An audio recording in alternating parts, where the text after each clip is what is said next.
ॐ शन्नो मित्रः शं वरुणः शन्नो भवत्वर्यमा शन्न इन्द्रो बृहस्पतिः शन्नो विष्णुरुक्रमः नमो ब्रह्मणे नमस्ते वायो त्वमेव प्रत्यक्षं ब्रह्मासि त्वमेव प्रत्यक्षं ब्रह्म वदिष्यामि ऋतं वदिष्यामि सत्यं वदिष्यामि तन्मामवतु तद्भक्तारमवतु अवतु माम् अवतु भक्तारम् ॐ शान्ति शान्ति शान्तिः ॐ सहनाववतु सहनौ भुनक्तु सह वीर्यङ्करवावहै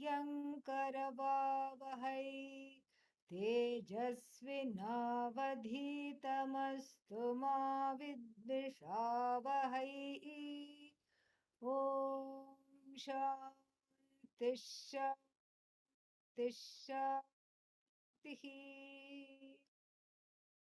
Namaste and welcome to all Taittiriya class. And today we have a guest speaker. Welcome Swaminiji. This is my dear Guru, sister, friend, uh, Swamini Sadvidyanandaji. And we were always together. We were always up to mischief of many of the good kind. Okay, not bad mischief, of the good kind. And so I'm delighted to uh, do this with you, Swaminiji, and it will be nice. So what don't think this was planned a week in advance. It was planned 5 minutes ago, literally, and so we just thought we'll do this, and so here we are. Uh, we don't often have time here for question answers, so we'll be doing that together, answering questions, and you can ask the questions and we can answer that. But before that, I request Swaminiji to talk a little bit. She lives in Gujarat. Navsari, Bardoli, these are the areas where she's teaching. Some other areas also, I will ask Swaminiji to tell you. And then, so she would like to talk a little bit about the analysis of the word Ananda, which is very pertinent because it is Anandavalli. And I don't know what I'll talk about. You can suggest something, I don't know. People can suggest, or we can go to question answer, it doesn't matter to me. So, without much ado, let me present Swamini Sadvidyanandaji. And on behalf of all of us, I will give her a very big hand of welcome. Aye, padhariye. Namaskar to all. I'm very happy to be a part of this class today. Swaminiji already did the prarthana prayer, so I'm not going to do that. So the topic I selected today is the word Ananda. You are already learning the Anandavalli. We start with Satyam Gnanam Anantam Brahma. So Satyam is a Sat, Gnanam is a Chit, and Ananta is Ananda. That is Sat Chit Ananda. Now, why Ananta and Ananda together? So, if we look into the word Ananta, what is Ananta? I'm sure you are learning from Swaminiji. So, Ananta we translate as a limitless. But in the Upanishad, instead of telling Satchidananda, Upanishad says Satyam Gnanam Anantam Brahma. So that means we have two words. One word is Ananda, another word is Ananta.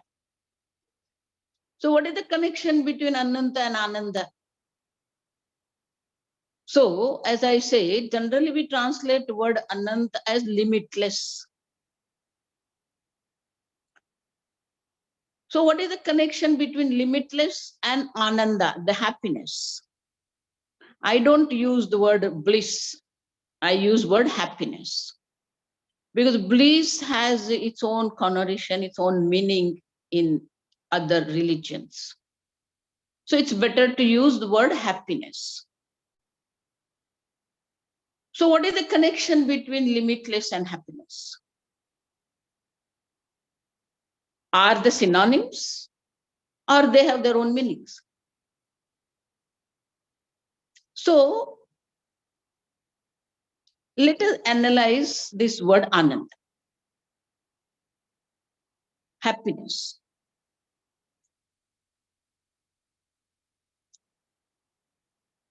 I will ask you 6 questions. Suppose I say, you want happiness. In the world, every being wants to be happy. So that's the goal of life. Happiness is the goal of life. But what kind of happiness do we want? So I have a 6 facets of that, or 6 questions. Do you want to be happy today and not tomorrow? Or you want to be happy every day? Do you want to be happy at one place and not another place, or everywhere? Do you want to be happy with some objects, some people, and not with some objects and some people? No, with everyone. So all the time, everywhere, and with everything. So that's not what I am telling. This is what the need of every human beings. Every human being wants to be happy everywhere, every time, and with everything. It's very natural, understand this. It's not something which Shastra or Guru is imposing on you. This is the very natural desire. It's called Naisargika in Sanskrit. Then there is a 4th question. Do you want to be happy with lot of efforts or without efforts? Do you want to make a lot of efforts and then be happy, or without efforts you want to be happy? All of you are laughing, so I know what the answer is. Without effort. Then 5th question. You want to be happy with knowledge or without knowledge? With knowledge. Then 6th question, because you are not in front of me, so that's why I'm answering what you are answering, okay? Then 6th question. You get happiness, but you have to depend on somebody. Doesn't mean dependency is there. You want independent happiness or dependent happiness? Independent. So there are 6 words are there in Sanskrit. Every time called sada. Everywhere sarvatra. Then with everything sarvata. Sada, sarvada, sarvata. Then without effort, anayasena. Sanskrit is called anayasena. Then with knowledge, gnana sahitam. And no dependency, so swatantram. Now, this is the desire of every human being, understand. Sada, sarvada, sarvataha, anayasena, gnana sahitena, sukham. Swatantram.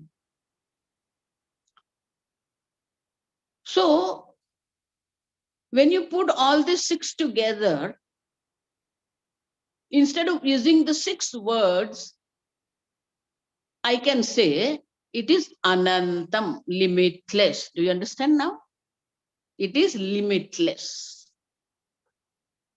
So that's why limitless, that is ananta and ananda, are not 2 words at all. Though they have their own meanings, but in reality, anantam is ananda. Understand this. Limitless is happiness. There is no limited happiness. Though we enjoy something, we enjoy ice cream, we enjoy chocolate, we enjoy children, but that's not the happiness. The real happiness is limitless happiness. And that is what the Taittiriya Upanishad talks about. Satyam, Gnanam, Anantam, Brahma. That's why it's called Anandavalli. Now, the next thing is, can you desire something which you don't know? Suppose I ask you, do you want dabeli? So when when talking to the outside Gujarat people, I use this example, dabeli. Do you want dabeli? If I am in Gujarat, for Gujarat people, I said, do you want taco? I change the example. Why? Why you don't want dabeli? Why you don't have desire for dabeli? Because you don't know what is dabeli. Do you understand that? Gnana sahitam. With knowledge. You want happiness with knowledge. Understand this, very important. That means you cannot desire something which you don't know. The biggest contradiction in Vedanta is a jignasa word. Desire to know. Look at this word. It's a contradiction. Why? Without knowledge, you cannot desire. So how can you have a desire of knowledge? Do you understand the contradiction? That's why it says Brahma Sutra, Athato Brahma Jignasa. How can I have a desire of Brahman, desire to know Brahman, if I don't know Brahman? So now we have to analyze our own mind, our own life. Because as I said, every human being is desiring this limitless happiness. That means somewhere, sometime you have experienced this limitless happiness. Otherwise, you cannot have a desire of this limitless happiness. So we have to analyze our own experience. Where are you experiencing this limitless happiness? Because without that, you cannot have a desire. So where or when are you experiencing this limitless happiness which you are desiring? Anybody's answer? Sleep. Yes, you are right. But there is, as I said, why these 6 points are important. Understand this. In the sleep, no time, no place, no object, no effort, and no dependency. You sleep. Only one point is missing, which is knowledge. Because sleep is what? Agnanam, avidya. And therefore, after waking, you remember you had this happiness. And therefore, it is in India, we say, it is like the tiger who has tasted the human blood, looks for the human blood again. Similarly, in the sleep, we experience that. Waking up, we realize that. And then what we do? We try to find that same happiness everywhere in the world. In money, in house, in friends, in family, in the power, in the business, but we don't find it. Because it's you. Because in the sleep, except you, nothing is there. See, when you say in the sleep, you're experiencing, I generally don't use the word experience, understand this. So when you say, I had a Sukhamavapsa, but that you know after you wake up. Therefore, the third thing is that in the sleep, when you are experiencing limitless happiness, nothing else was there. That means you are that happiness. It's not separate from you. But you are looking for, like Swamiji used to give the example. The sugar wanted to taste sweetness. How sugar is going to taste, experience? Now, do you understand the word? How sugar is going to experience the sweetness? Because sweetness is the nature of the sweet, sugar. Same way, everybody wants the experience. We don't need to experience. That's why Satyam, Gnanam, Anantam, Brahma, when we say, the knowledge is important. And that knowledge we have to gain through the Shastra. It starts with Satyam, Gnanam, Anantam, Brahma. It ends in Brahman only. Brahma, Pucham, Pratishtha. So that is you. So Swamiji's sentence is, seeker himself is a sort. You are what you want. But as you want to see your face, you need the mirror. Without mirror, you cannot see your eyes. Without mirror, you cannot see your face. Similarly, the Shastra is the mirror. So that mirror helps you to see yourself. Now, Shastra is the mirror, then somebody can say, okay, I will read Shastra myself. And I will see that I am happy. Is it possible? So I give one more example. That suppose there is a person who has not seen his own face. And that person is shown the mirror. Can he recognize that this is his face? No way. That means what? Somebody has to introduce him to himself. This is you. This is your face. Same way, with the Shastra, you need Acharya who tells you that what Shastra is talking about you. Therefore, Shastra also is required and teacher also is required. Shastra, Acharya, Upadeshena. And therefore, this Ananta Ananda is you, and you have to recognize yourself that you are Ananta Ananda. And for that recognition, understand, not experience, understand. You are daily experiencing that, but you don't know. That's why the knowledge and the experience, two different things are there. We have to first understand in Vedanta that knowledge is one and the experience is different. Knowledge is one which can take you to yourself. And I am happy that you all are learning from Swamini Ji. She is a great teacher. And this Anandavalli is my favorite Valli. It's beautiful. It starts with Ananda, it ends with Ananda. Understand? Beautiful. Whole Valli is nothing but Ananda. It's beautiful. You have to see that. That's why I said not experience. Forget about experience. All these meditation people are, as Swamiji used to say, that they are all experience hunter. They try to find out some experience, some, and then they use the word, divine, great, supreme. We don't need this word, understand? It's you. For you, you don't need to use, I'm supreme, I'm divine. No. You are you. You are limitless. That's it. One word, limitless, is enough for you. We don't need all this supreme and all this.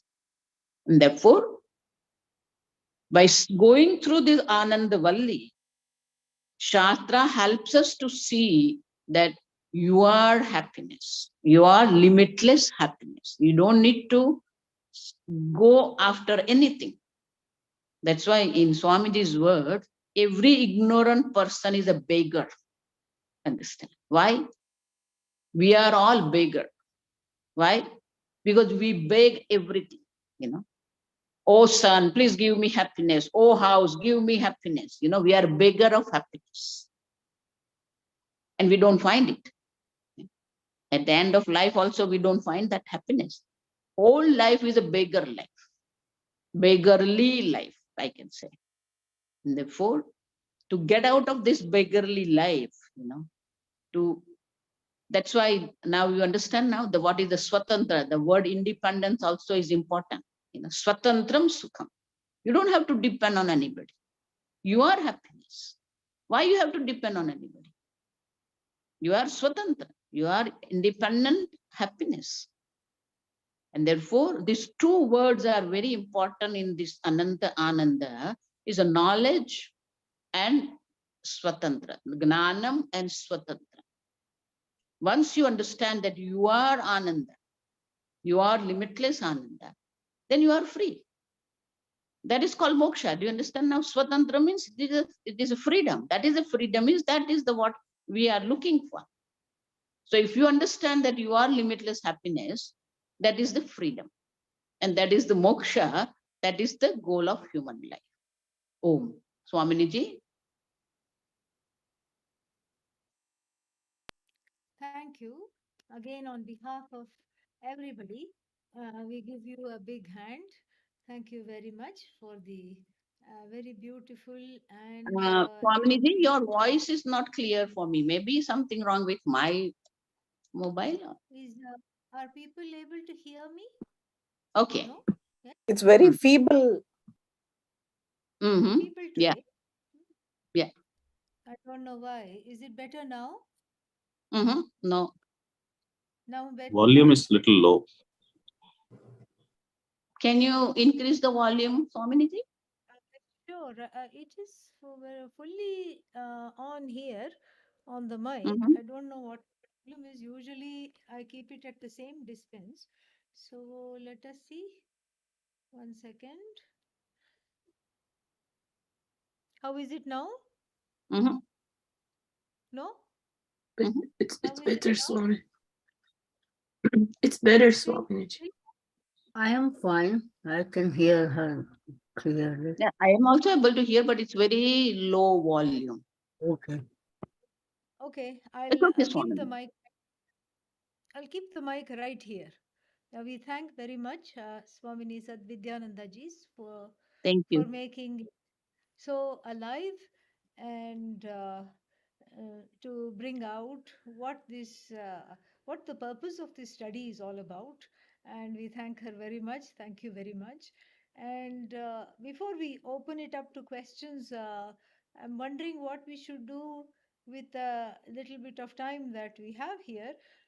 Shall we go through the bhashya? Shall we continue with the bhashya? Is that a good thing? Yes? No? Mm-hmm. Yes? Yes, Swami. Yes. Let us do that. Let me open the bhashya and then we will go with that. Yeah. Can somebody tell me which number we are on? Shubha? 43. Or 43? Okay, yeah. No, 42 still, yeah. 42. अन्नमयादिभ्यः आनन्दमयान्तेभ्यः आत्मभ्यः अभ्यन्तरतमं ब्रह्म विद्यया प्रत्यगात्मत्वेन दिदर्शयिषु शास्त्रम् अविद्याकृत पञ्चकोश अपनयनेन अनेक तुषकोद्रव वितुषीकरणेन इव तद् अन्तर्गतं तण्डुलान् प्रस्तौति तस्माद्वा एतस्मात् अन्नरसमयादिति. This is where we are, because this is a segue bhashya to the next kosha. To the next kosha. This is the first time actually in this portion where bhashyakara for the first time uses the word kosha. Iti shabdah prathama kosha parisamaptyarthah.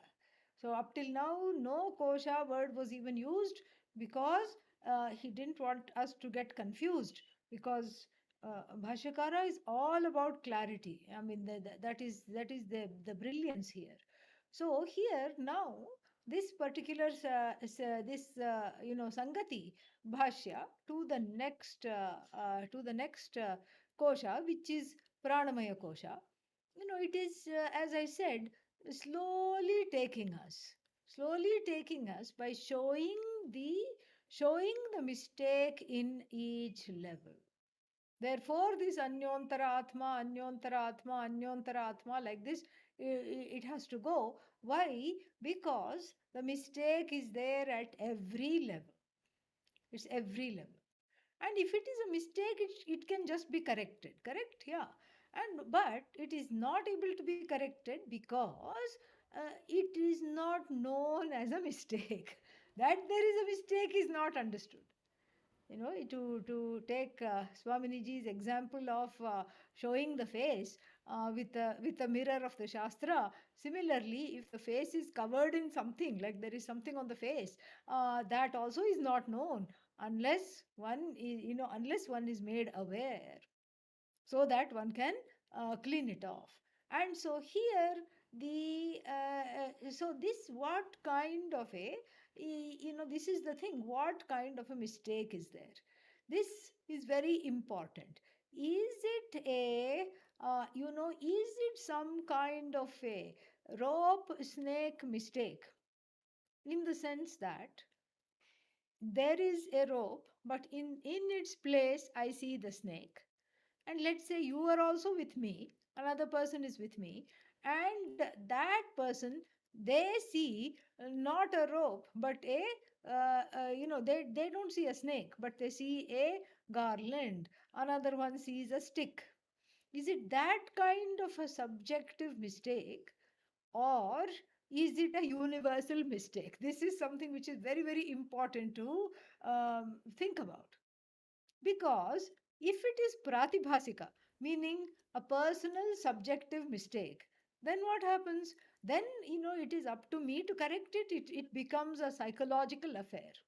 It becomes a psychological affair that let's say my own pravritti and nivritti issues, like the fear of the snake or the desire for the shell, is making me see those particular things at those particular times in those particular places. So that is, then it is my own personal problem.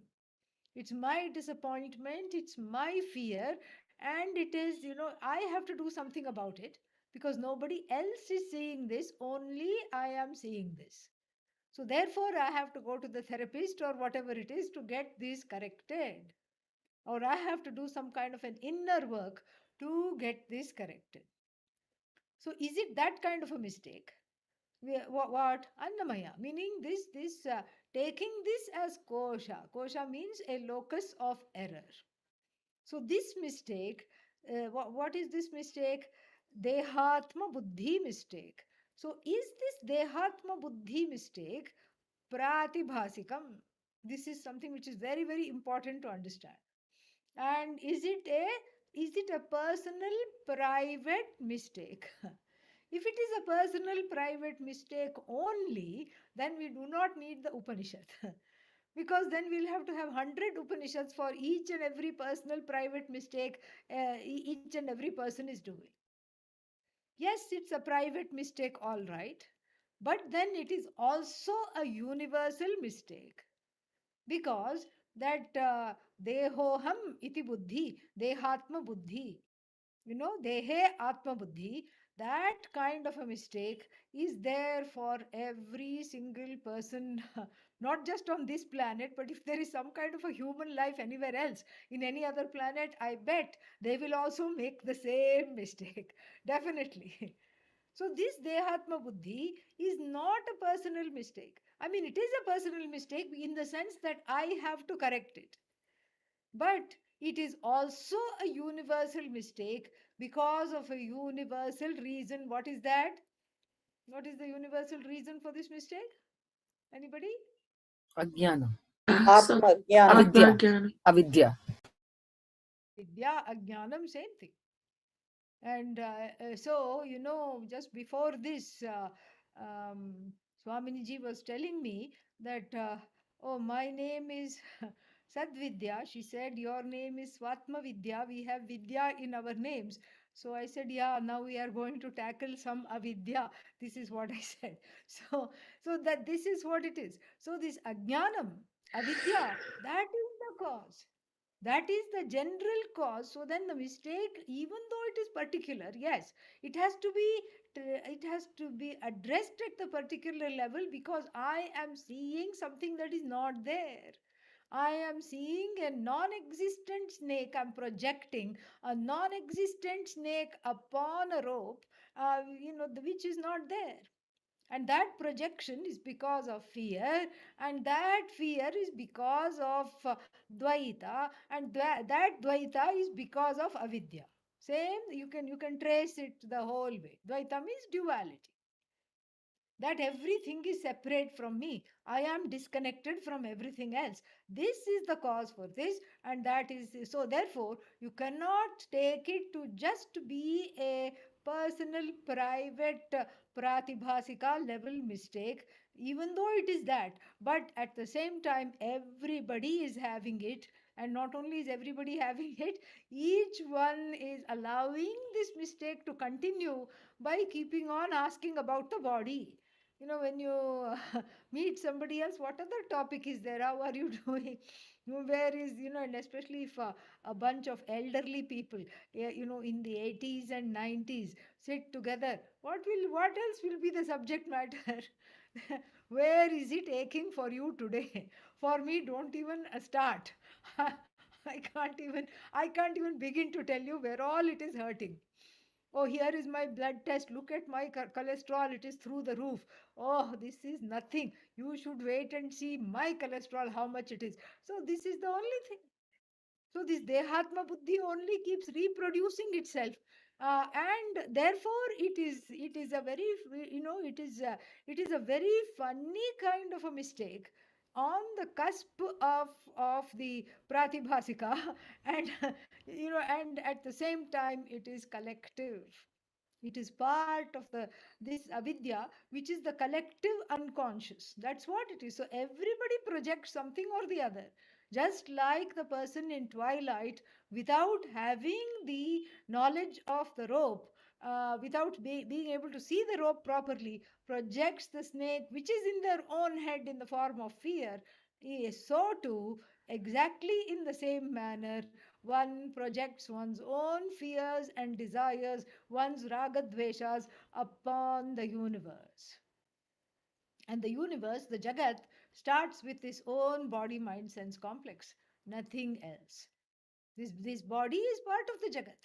That's why it is called Bhautika, this Panchabhutatmakam, the Shariram, this body is part of the Jagat. So we think the Jagat starts outside the body. No, body is part of the Jagat. Mind is part of the Jagat. It is all we saw this last time, it is all a creation.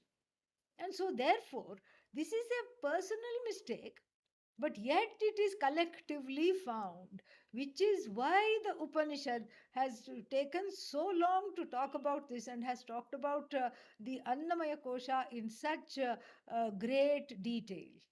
And the detail here is for the resolution of avidya. Resolution of avidya, that is what it is. And so this is what it is. And so to the mithyatvam of the body. Mithyatvam means the dependent relationship of the body to, because it is not an independent entity. The body is dependent upon I, the cognizer of this body bhasya, and the chit, the consciousness, the awareness, bhasaka. So that bhasaka bhasya relationship is there. That's why the body is mithya. Mind is also mithya, but we haven't yet come to manomaya kosha. So we are still in what is that one? We are still in this annamaya. And so therefore the body is mithya. So this the mithyatvam of the body is laid bare by showing the chain of how this body has come into being. This Purushaha is Anna Rasamayaha. This was pointed out. And so the body is mithya. This is all relative, very interesting. So when you say mithya, then we are talking of vyavaharika because everything that is vyavaharika is mithya. So the mithyatvam of the body, when it is understood, mithyatvam means its dependency on the eye for it to be illumined. One, that it is dependent upon Sat. But then at the same time, the second definition is of mithya, of anything that is mithya, is it is adhishthana ananyat, that which is non-separate from its truth, its source. So the body, as we found out in the whole this Annamaya discussion, is non-separate from Brahman. Annam Brahma. And anything that has come out of Brahman, Annam is also Brahman. This we saw very clearly. So the body is Brahman. When we say, then I have come, with the avidya is, the avidya nirasanam is being done slowly, step by step. So first, the Shastra brings us from the Pratibhasika to Vyavaharika. Because when you understand the Mithyatvam of the body, you are no longer in Pratibhasika. Reality, you're no longer in a subjective deluge. Oh, why me? Why only I have this problem? Why I have this disease? Why does it hurt here so much? What's wrong with me? What about me?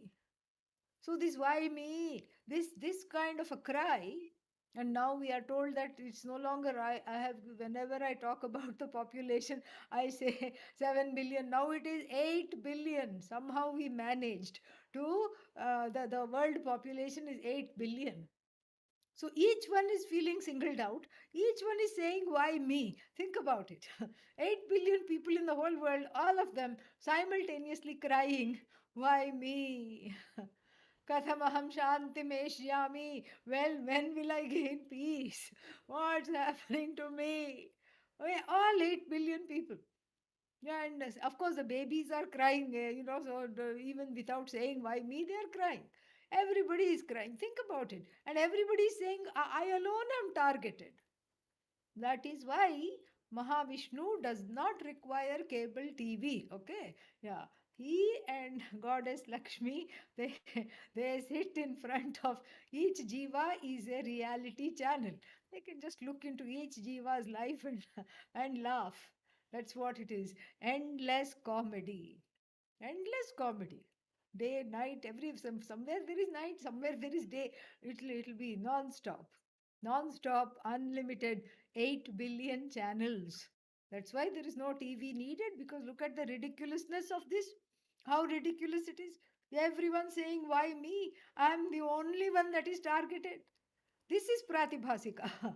Vyavaharika here means the mithyatvam of the body is being made aware here through this particular discussion of Annamaya, where we are doing two things at the same time. First, the body is seen as a karya. Number one, very, very important.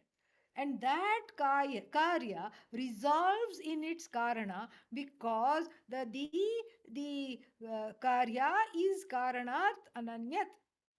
So it is non-separate. Yadyat karyam, whatever is an effect, is non-separate from its cause. And we have our stock example. What is that? To show that? Pot clay. Cotton clay. Have our stock example, pot clay, to show that the cause, the effect is non-separate from the cause, but the cause is cause. You cannot say cause is non-separate from the effect. Effect is cause. This is the thing. And so here the body is an effect. And then this annam upon which the body relies, that is also an effect. Seen from the standpoint of the Panchabhutas and seen from the standpoint of the Atma, because of which all the Panchabhutas have been created, so to speak. Tasmad va etasmad atmanah, etc., etc., etc. So then what is left here? What is left here is to see that out of the two karyas, both are karyas, both are products of atma, so to speak, as though projections of the atma, but even then there is a little bit of a hierarchy, like siblings. Both are, brothers, let's say, or brother and sister, or two sisters, doesn't matter, both are siblings, both are brothers, but then one happens to be elder to the other. So similarly, annam preceded the body, deha. The anna preceded the deha, because without annam, how can there be deha? So there, because that is the karana. So relatively speaking, that is the cause. So this annam has preceded the deha. So therefore, and this annam is Brahma, and therefore Brahma Jyeshtham Upasate. We had seen that this is Jyeshtha. So this annam now is not just the food that is giving rise to or nurturing this body, but this annam is now a form of Virat Atma, Virat Atma. And therefore, we can do Upasana, and that Upasana leads to Antahkarana Shuddhi, provided one is not a foodie. Okay. So, if one is a foodie, then next life you will be surrounded by lots of gulab jamuns and other food. This is the promise of this Virat Upasana. This Annam Brahma iti Upasana. And we saw how to do the Upasana. We saw that, all that we have seen. But here, now the mithyatvam of the body has been laid bare.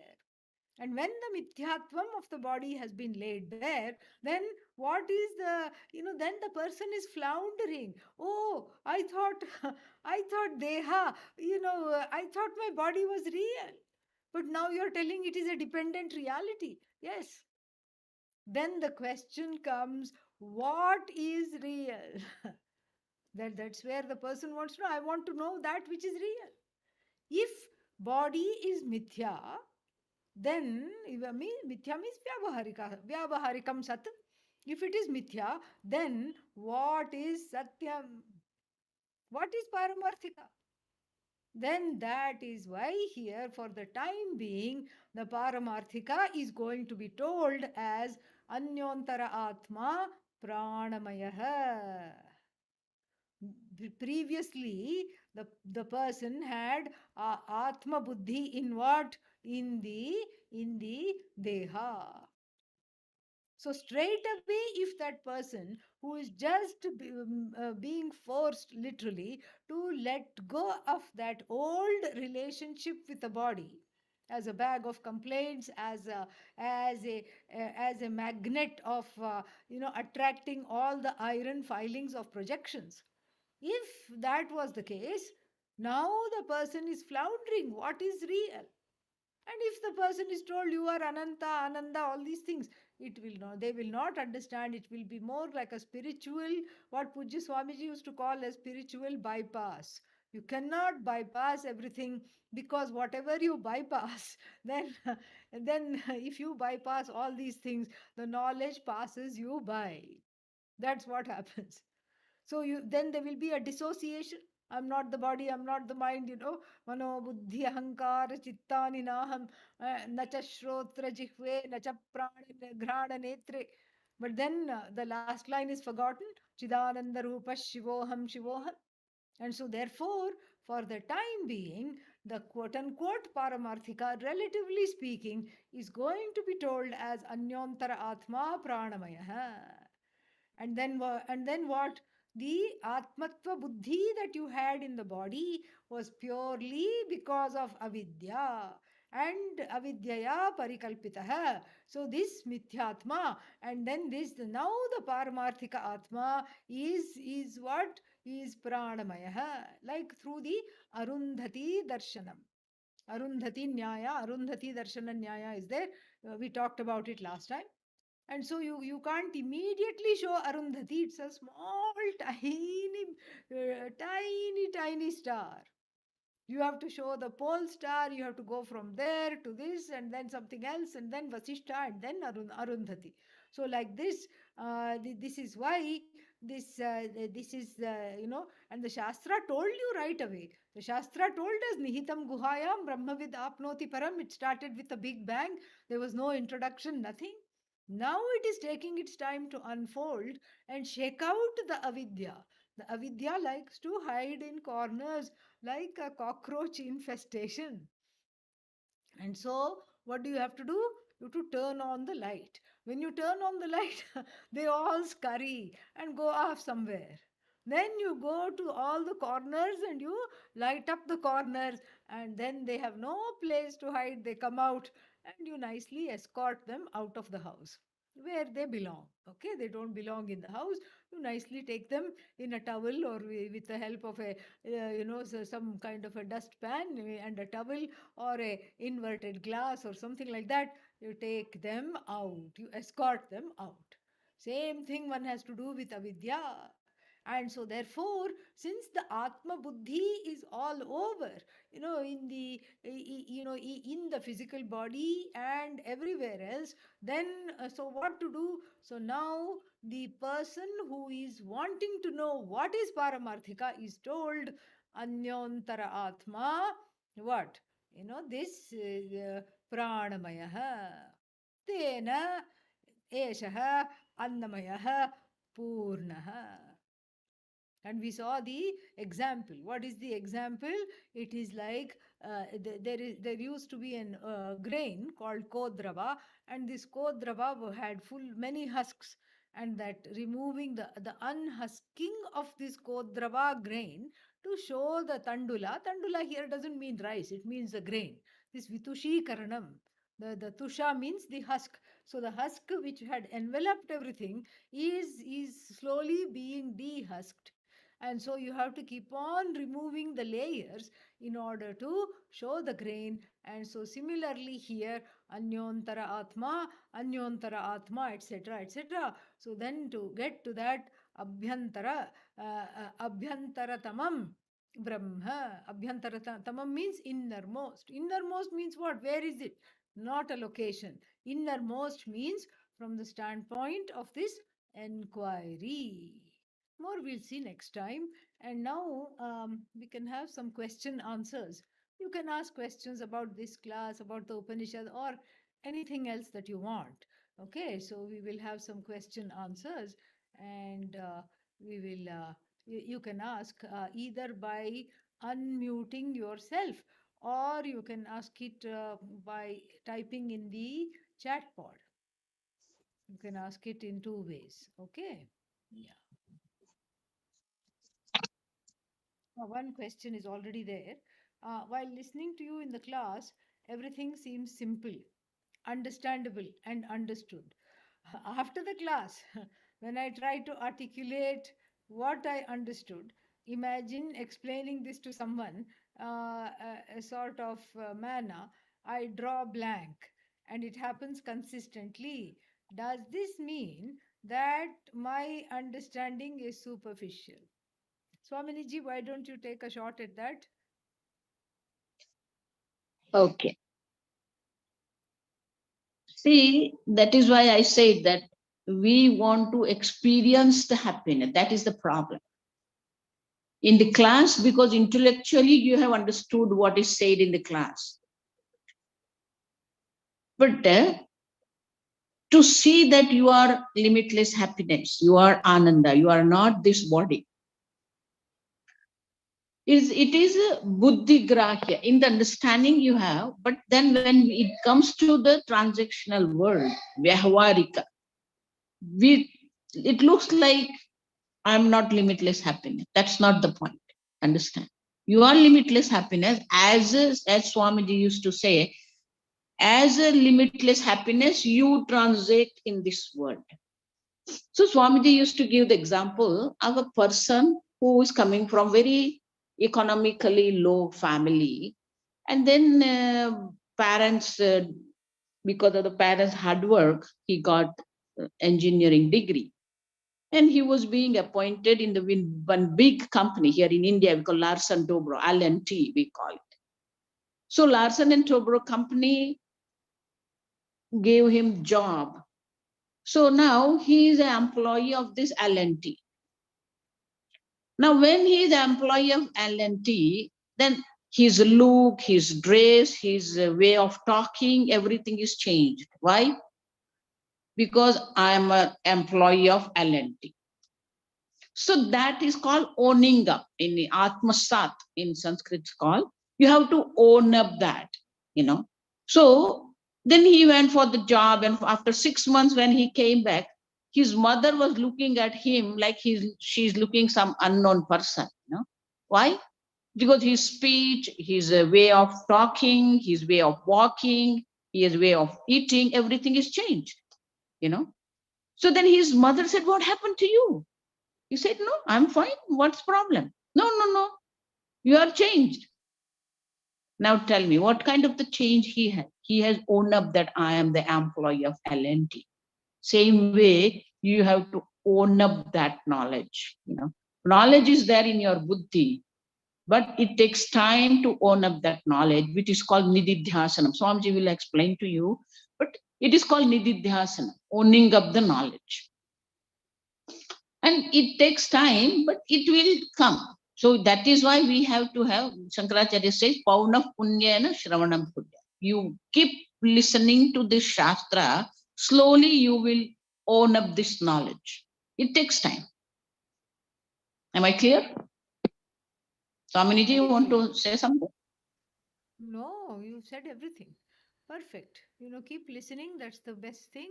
Nididhyasanam means removing of orientations that are inimical to the Shastra, meaning I know I'm Brahman, but I'm not behaving like Brahman. That is when Nididhyasanam is called for.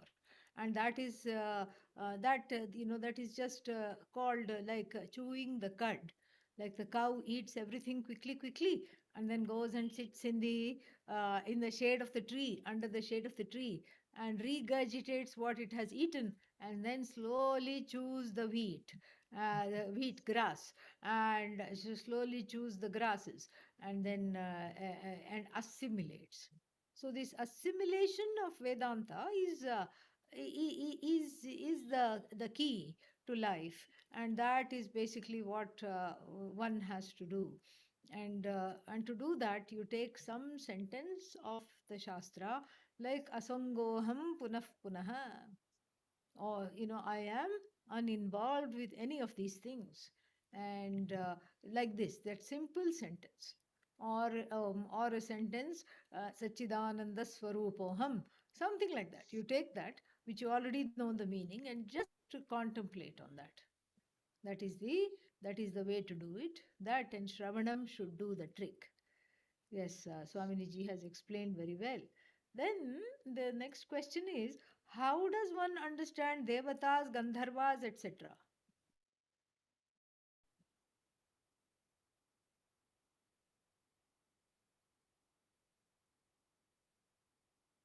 You want me to answer, Swamini? Sure, go ahead. See, Shastra is a pramanam, understand? Tasmat Shastram te pramanam. At the end of the 16th chapter, Bhagavan says Shastra is a pramanam.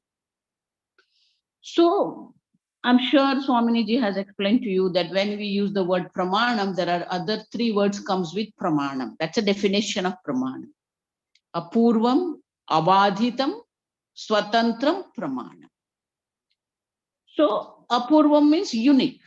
It is unique for its own field. Like eyes are seeing, so the darshana kriya is a uniqueness of the eyes. Shravana kriya is uniqueness of the ears.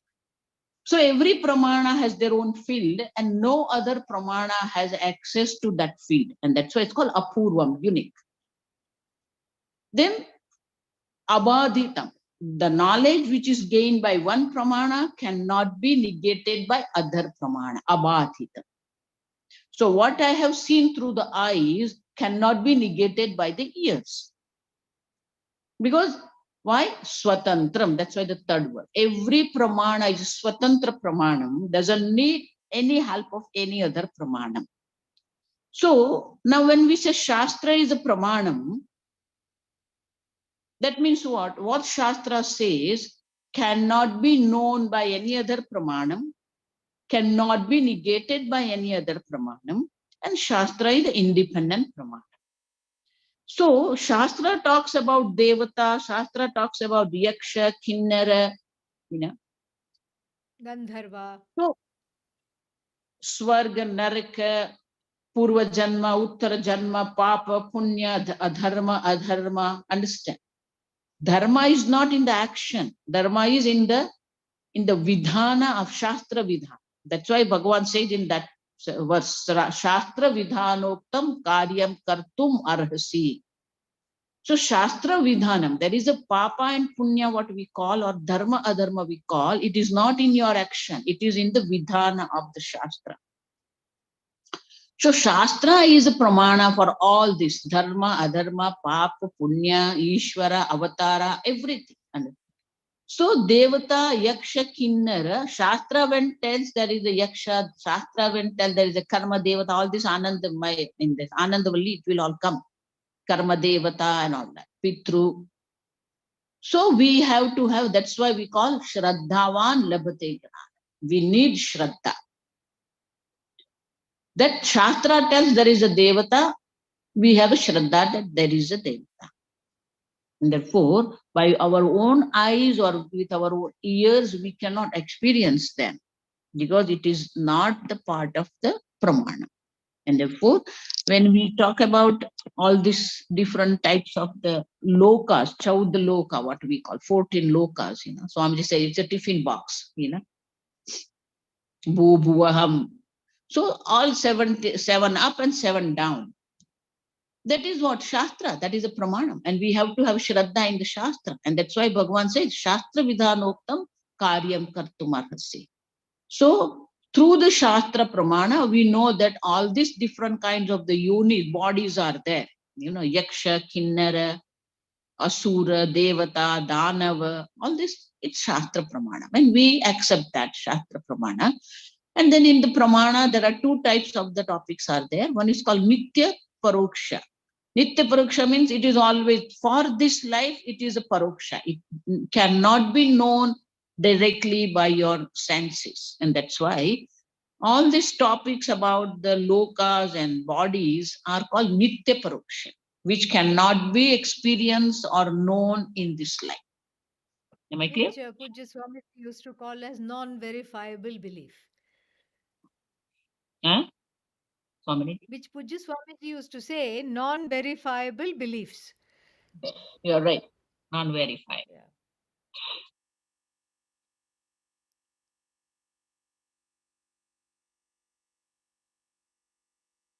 Next question.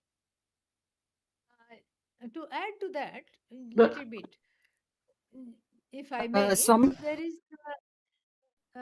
the what is that? The devatas, gandharvas, kinnaras, yakshas. They are exalted jivas, more exalted than the bhuloka. They have done a lot of punya. So because of the punya vishesha, they are born into other realms like devaloka, gandharvaloka, pitraloka, etc., etc., and they are enjoying the fruits of the karma. That is basically what it is. So they have done a lot of punya, and so you look at them as that, that kind of from that standpoint. So then you look at them from the karma model as well, that they are exalted jivas, and so that is basically how to look at that. Okay, yeah, yeah, and yes. So this is all a pramana, and we have to see that. Okay, next one. What is the role of religion, ritual, worship in acquiring jnana and attaining moksha? Is bhakti yoga an integral part as karma yoga in Vedic pursuit of for a grahastha? Thanks for the teachings. Swamiji? Go ahead, Swamiji. Okay, so you see, in the Ishavasya Upanishad and in the Bhagavad Gita upon which this is based, we have only 2 kinds of committed lifestyles for gaining this knowledge. Loke Asmin dvividha nishtha. Nishtha means lifestyle, committed lifestyle. And the Ishopanishad talks about it as follows: Kurvan eveha karmani jijivishet shatagam samaha, or tena tyaktena bhunjitha na ma gridhak kasya svidhanam.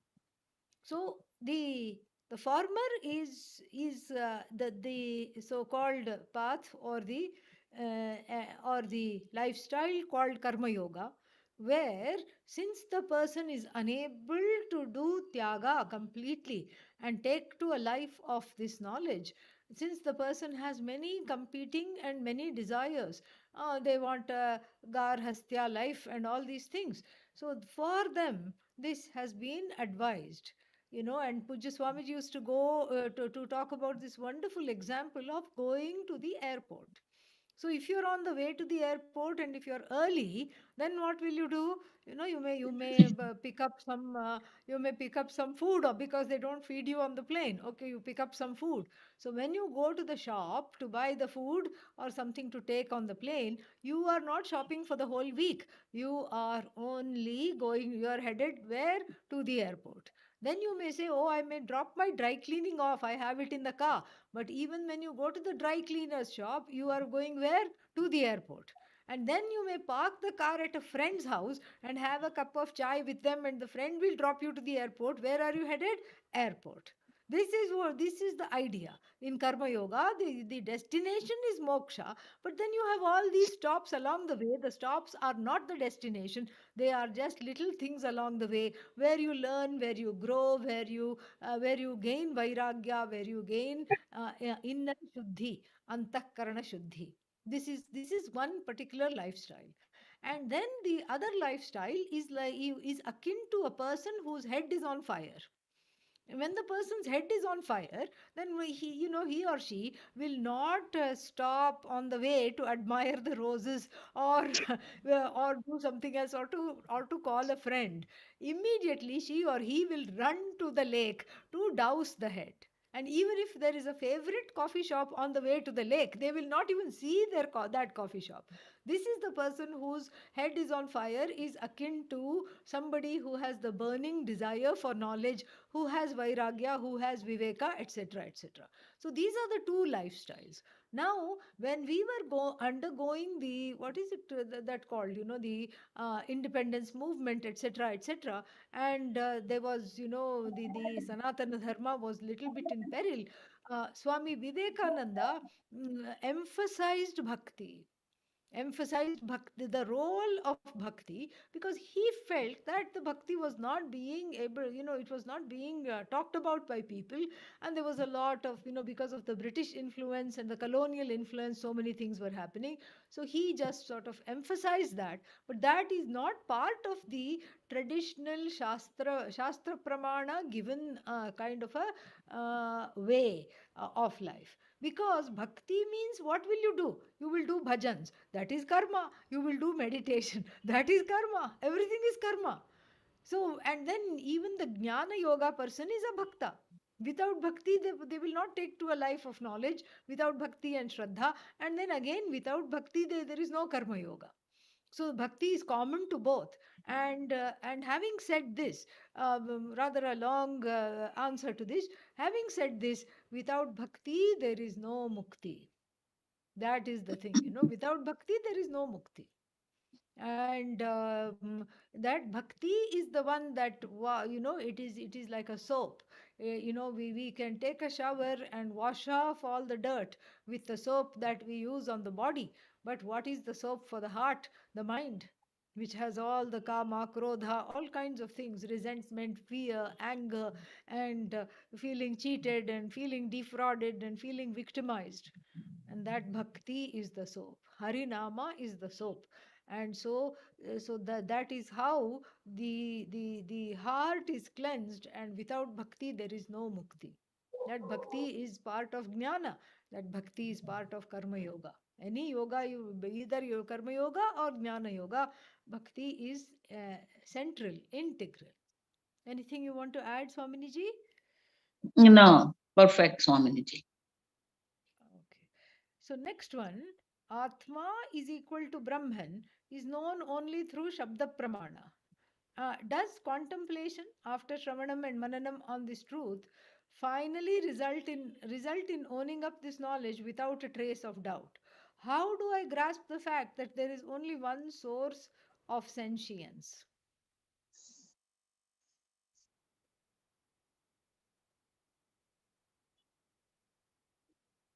For you,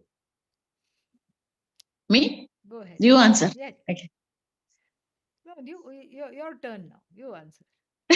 How to get to source Okay, we have that? done here. Yeah. How to grasp the fact that there is only one source of sentience? That is one thing. Part B of the question. Part A is how to own up this knowledge without a trace of doubt. See, there is a verse in Gita. Shraddhavan labhate gnanam tatparaha sanyatendriyaha. So, Shraddha is required. Here, what is Shraddha? If you want to own up the knowledge, Bhagavan said, Shraddhavan labhate gnanam. The one who has Shraddha can own up, labhyate, can own up this knowledge. Now, here, what is Shraddha? It is not the Shraddha like what we talk about, oh, I believe in God and I have a lot of Shraddha in Guru. No, that's not understand. Here, Shraddha is Shraddha in the knowledge itself. That Brahmagnan can give me moksha, liberation. So, first of all, you have to have a Shraddha on Brahmagnan. That means Brahmagnanam should become the goal of your life, because that Shraddha only makes that Brahmagnanam goal of your life. Now, when you want Brahmagnanam, then you need to have a Shraddha in the Shastra, which is very difficult, understand. That's why Shankaracharya gives the definition of Shraddha is Guru Vedanta Vakyeshu Vishwasaha. What Shastra tells, we need to see it. That's why in Vivek Chudamani, Satya Buddhi Avadharana, Sa Shraddha Kathita. So whatever Shastra tells, we need to say this is true. Satya Buddhi, understand. I don't understand or I don't accept, that's a different thing. Shraddha means you say it is true. So in the words of Guru, now what is Guru? Guru also is a big problem nowadays, you know. People give their own name, Sadguru, you know. Understand? I'm sorry. Who is Guru? Understand? Guru has only one job, as Swaminiji said at the beginning, that she is Satma Vidyam Sadvidya, and we are tackling Avidya. So Guru's job is only one job, to remove the ignorance from the buddhi of the student. Understand? That's why these clothes or the tilakam, namam, that's not all, understand? That's all external things. So who is Guru then? So my definition of Guru is in whose buddhi there is no ignorance. Do you understand? Guru means in his buddhi there is no ignorance. His buddhi is free from ignorance. Swamiji used to tell the word, is an enlightened ego. Now, how he has removed ignorance from his buddhi? Another buddhi was required for him. That is his Guru. Sadashiva Samarambam Shankaracharya Madhyamam. Understand this. And therefore, Shastra is a pramanam and there is a Shastra parampara. We need parampara.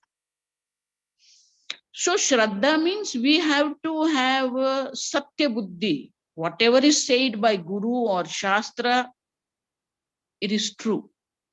But only Shraddha doesn't help you. Tatparaha, as Swaminiji said, fire on your head. Tatpara means what? There is a Shraddha in Brahma Gnanam. There is a Shraddha in Shastra that this can liberate me, this can help me to gain the limitless happiness, which is the goal of my life. So there is a tatparata, keenness should be there. I need to have a very keen desire to know that I am limitless happiness. That's the tatparata. And then third is sanyatendriya. Sanyatendriya means you have to develop such kind of the personality. As Swaminiji said, that emotionally we have to be mature. Intellectually we have to be sharp. And sanyatendriya means you have to have a say over your indriyas, your senses. That's why sanyatendriya brings all 6 parts under attention. Shamaha, damaha, uparati, titiksha, shraddha, samadha. That is the all our personality is there. Shamaha means your emotional personality. Damaha means your sensual personality. Titiksha means your body's, this gross body. Uparati means with reference to the actions. Shraddha means with reference to the buddhi. Samadhanam with reference to the chitta. So all these 6 facets of personality has to be developed properly, then only you can gain this knowledge. And therefore, all these 3, Shankaracharya gives in the Bhashya, suppose somebody has a Shraddha, but no Tatparta and no Sanyatendriya, he won't gain knowledge. If Shraddha is there, Tatparta is there, he's very much committed for this moksha, but there is no Sanyatendriya, he won't gain knowledge. So Shankaracharya says, these 3 are Atyantika. Atyantika sadhana means it is all 3 are required to own up this knowledge. Labhate means you own up this knowledge. So Bhagavan said, by these 3 means you can own up this knowledge. Anything else you want to add, Swaminiji? Am I clear? Any more questions for this question? Swaminiji is muted. Huh? Yes, very clear, very beautiful. Nothing more is needed. Very, very wonderful, very clear, beautifully said, fantastic. Thank One you. more question is one more question. Last question is there. Can you please talk about? Can we talk about how knowledge is not the result of action? I have Okay. so much conditioning from academia. That's why I call it academia. Okay, yeah. Then whereby I gain the knowledge from the action of studying. I understand this is different because I gained something that was away from me, which is not the case for Atma Jnanam. Still, I would like to have more of a logical precision regarding this topic.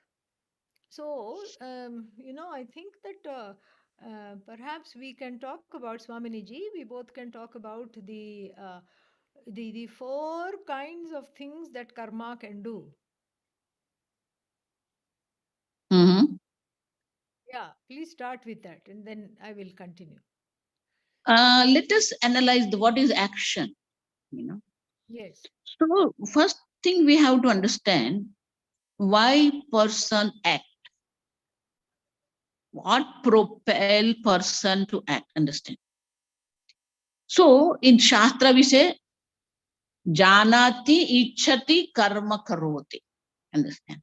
You know, you desire, and you act upon it.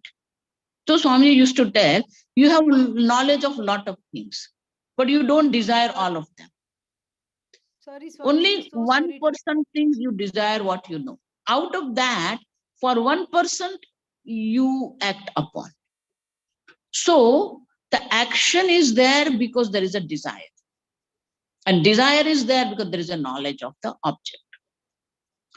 Now, that means the desire is the one which makes you act. Now we have a question, why there is a desire? Why I want money? Why I want family? Why I want power? Why there is a desire in our life? And therefore, Shankaracharya's very, very, I say, off-quoted word, avidya kama karma. So avidya kama karma means what? There is avidya, ignorance is there that I am limitless happiness, and therefore, yes, Swaminiji. So therefore what? I desire for limitless happiness, and that desire makes me act. So avidya kama karma, understand this. The karma is action is what? Action is because of the kama, desire. Desire is there because of the ignorance. That means I say avidya is a grandma of this karma. And therefore, action cannot remove the avidya. And until and unless you remove avidya, there cannot be the moksha. And four, action has a limitations. There are only 4 things we can do with the action. Apya means you gain something. If you want, say you want wheat flour, you go to the shop and get it. Apya. Okay, you have a farm, you utpadya, you do the farming and you make the wheat. Then when the wheats are ready, then what you do? Sanskarya. Then you have to clean it. It's called sanskarya. Once it is ready, you don't eat that like peanuts. Then vikarya. You make a dough of it. You make a flour. From the flour, you make a dough. And from the dough, you make a bread or chapati, whatever. So it's called vikarya. So these are the 4 fields of karma. Now, when we look into the Atma, do we need to gain Atma? No, it's you. So there is no apya. You have to create Atma? No, it is you already there. Sanskarya iti nitya shuddha Atma. Nitya shuddha buddha mukta Atma. So there is no purification of Atma is required. The sanskara is not required. Vikarya, it is a nirvikari. Bhagavan said, avikaryo yamuchyat. And therefore, the 4 field of actions, apya, utpadya, samskarya, vikarya, doesn't work when it comes to the self. And therefore, karma is required, as Swaminiji said, for the purification of the heart. Yogina karma kurvanti sangam tekto atma shuddhaye. For the purification of the heart, for the purification of the mind, actions are required, but directly action cannot give you knowledge. One thing. Another thing is academic approach is because we look for the degree, then that is not required. Understand? And suppose somebody is a professor or somebody is studying or teaching Shastra, that's a part of teaching. We don't go for that. But we have to see that this Shastra Adhyanam is for the Brahma Gnana, and therefore we have to keep this Brahma Gnanam as a goal of our life. Then Shastra study is perfect for you. Anything? Wonderful, wonderful. So, that orientation, I'll just add because, like the orientation that I have to go get it somehow, is not going to work here because whatever you get, whatever you obtain is finite. And what you want is to yourself as infinite.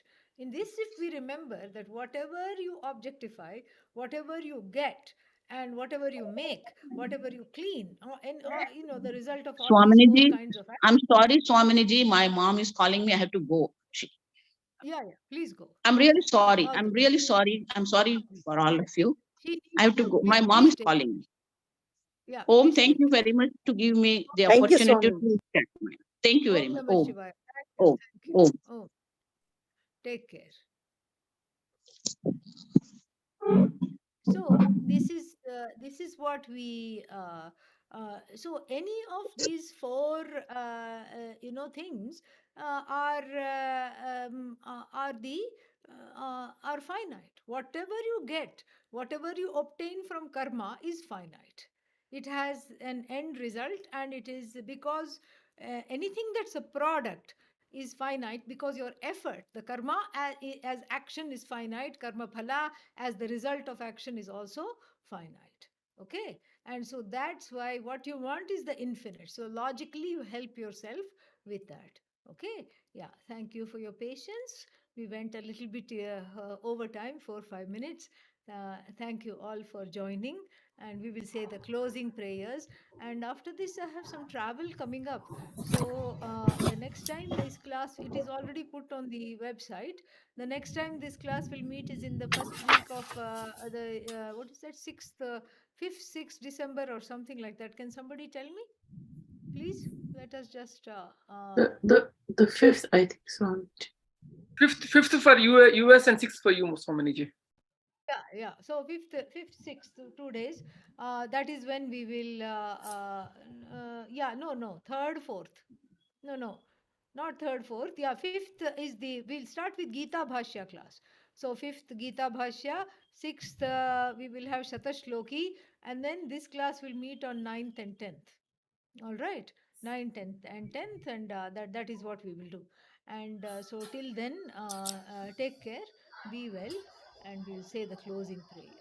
Om Purnamadav Purnamada Purnamidam Purnamidam Purnam Purnam Purnamudachyate Purnamudachyate Purnasya पूर्णस्य Purnam पूर्णमादाय पूर्णमेवावशिष्यते ॐ शान्तिः शान्तिः शान्तिः हरिः ॐ श्रीगुरुभ्यो नमः हरिः ॐ. May you all be well. May you all Thank enjoy you. life, and Om. may you take care of your bodies and your minds, and may you have compassion for yourself and everybody else. Om Tat Sat. Om. Thank you, Danyuham. Thank you, Swaminiji. Thank you, Swami. And Thank you, on the question of Swamiji. Thank you. yeah, last announcement on the question of assimilating Vedanta. There is a talk by the same topic on 27th November. You can all log in here on 27th November at 7 p.m. Pacific USA time. Okay, you can all log in here, and then the topic is 7 to 8:30 p.m. and Pacific time. So that's a little late for the East Coast. So, but you can log in here 7 to 8:30 p.m. Pacific time. Okay. What So will there be is a Indian talk. time? What will be the Indian 7 time? means 7 5:30 a.m. Okay. Oh, On thank you. next day. Next day. 8:30 a.m. the next day. Okay, that is on the 27th. And 28th, we are talking about how we get in our own way. Same time, 7 to 8:30.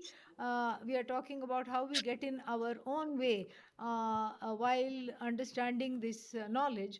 How we stop ourselves and how we cut the limb off upon which we are sitting, and that is happening again from 7 to 8:30. So 27th and 28th, you log in at this time if you are interested in these talks. Okay.